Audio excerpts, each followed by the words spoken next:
Meanwhile, a leading Republican voice on military matters is warning Congress to be very careful about undermining the U.S. message that Muammar Gaddafi must go. Joining us now from Capitol Hill, Senator John McCAIN. Senator, thanks very much for coming in. Thank you. Should the president formally notify Congress and seek authorization for committing troops to deal with the crisis in Libya? I think he should, and I hope that the majority leader can schedule a vote on a resolution. 2 months ago, Senator Kerry and I had one, and I think it would have passed rather easily at the time. Since then, obviously, there's been a lot more tension about the issue, the fact that situation been dragged out, but I think it would be entirely appropriate to do so. But again, the majority leader controls the schedule of the Senate.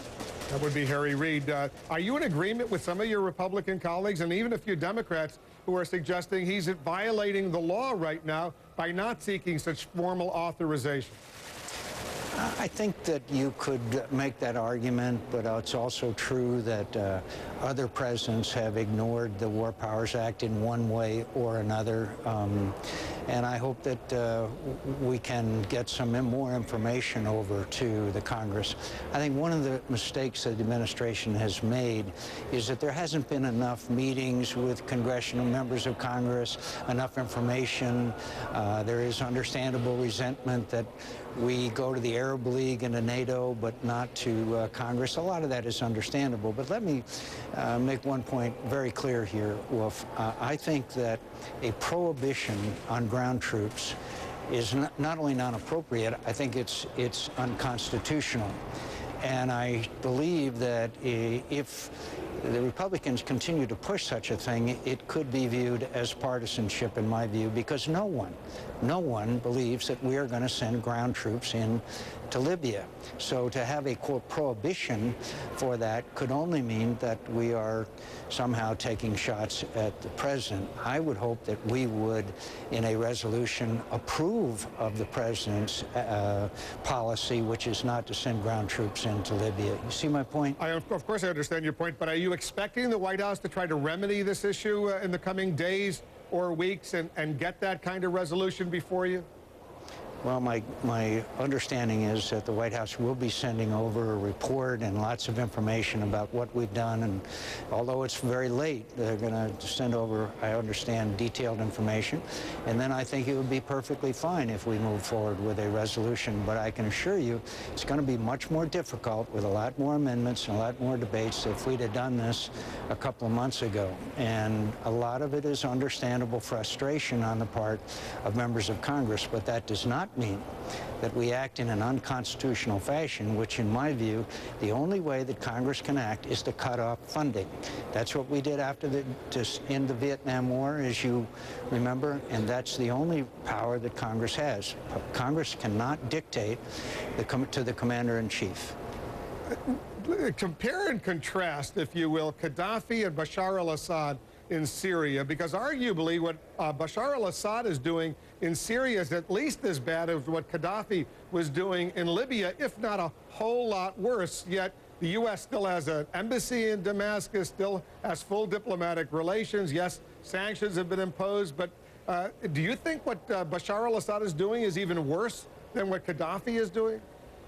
I think it's equally as bad. The difference is that in Libya, we had a rebel force that had control of certain parts of Libya. We risked an outright massacre in Benghazi when Gaddafi's forces were at the gates of Benghazi. We had the Arab League, NATO, and other organizations solidly behind us and NATO acting. In Syria, it is terrible and atrocious what Assad is doing. Clearly, the administration and some members of Congress were way behind in saying we can still deal with him, he's a reformer, etc. But the best we can do in Syria, I'm sorry to say, the best we can do is sanctions, imposing those sanctions, making sure that they're rigidly enforced, and understanding that this is now to some degree, significant Iranian involvement, which makes the situation perhaps even worse in some respects than Libya. Because the U.S. could go to the UN Security Council,